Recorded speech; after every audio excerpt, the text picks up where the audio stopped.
4:30 AM pa nga lang mga maring ay nagising na ako ng maaga dahil nga ay may pasok ang mga bata. Kaya ayan mga maring, diretso na ako sa kusina, nagligpit na ako and then nagsaing na rin para mamaya pagising ng mga bata ay maliligo na lang sila and then kakain na. Nagligpit na nga rin ako dito ng mesa and then nagpunas dahil nga kagabi mga maring hindi ko nalinisan ito. Masama talaga kasi ang pakiramdam ko mga maring, masakit ang aking ulo at saka meron akong sipon. Piling ko nga mga maring ay lalagnatin ako, mabuti na nga lang at naagapan sa gamot na aking ininom. Bala ko pa nga mga maring ay hindi ako inom ng gamot, kaya sabi ko sarili ko na hindi na lang muna ako bibili, itutulog ko na lang to at iinom ng tubig. Pero talagang mga maring, masama talaga ang pakiramdam ko, kaya sabi ko sarili ko na kailangan ko na talagang inuman ng gamot dahil baka bukas lalala at hindi ako makapag-asikaso kinabukasan. Habang busy ako mga maring sa pagpupunas ng mesa, may napansin ako sa sahig. May nahulog palang mantika mga maring na binili ko kagabi. Bigla akong naalala na hindi ko pala ito naligpit dahil nga masama ang pakiramdam ko kagabi mga maring, kaya napabayaan ko na lang sa mesa itong mga pagkain. At yung tinapay mga maring ay naku, tinudas ng pusa mga maring. Ilang beses ko na nakita talaga itong mga pusa mga maring na kumakain ng mantika.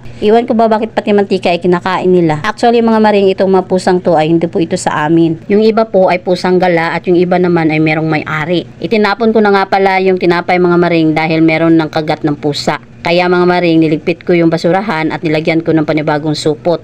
And then yung mantika naman mga maring ay wala namang butas, kaya niligpit ko at nilagay ko sa garapon. Napansin ko lang itong plastic garbage bag mga maring ba, ang tagal-tagal na ito mga maring mula nung in-order ko, hindi pa rin naubos-ubos. Napakadami naman kasi ng laman mga maring, 100 pieces de.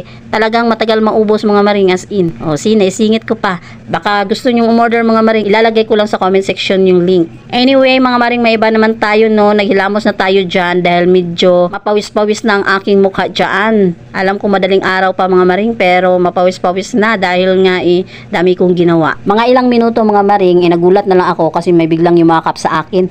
Ganito talaga ang aking bunso mga maring, kapag nagising ito ng umaga, agad talaga itong yayakap. Parang morning gesture niya na yan ba. Agad na nga akong bumaba ulit dyan sa kusina mga maring dahil chinek ko yung kanin. Iluto na kaya tinanggal ko na ang saksakan. And then, hinanda ko na rin itong papaya mga maring dahil mamaya konti ay pupunta ako sa tindahan at ibibigay ko ito kay Minda dahil yan nga ang kanyang request dahil paborito niya ang papaya. Bibili din kasi ako mga maring ng ulam doon sa tindahan ni Minda, kaya dadalhin ko na rin ito sa kanya. Si Minda nga mga maring, yan yung ating kaibigan dito sa Facebook. Followers niya ako at followers ko din siya. Magkaibigan din kami niyan in person dahil nga malapit-lapit lang yung aming bahay. Naghanap na nga ako ng supot na malalagyan nitong papaya mga maring dahil mamaya konti ay pupunta na tayo sa tindahan. Tamang-tama ay maliwanag na sa labas mga maring, kaya pwede na akong lumabas. Kaya ako nasabing pwede na akong lumabas dahil takot talaga akong lumabas mga maring pag madilim, lalo na pag madaling araw. Pero pag gabi naman mga maring, okay lang sa akin. Pero pag madaling araw, ewan ko ba, parehas lang naman mga maring. Basta iba talaga yung epekto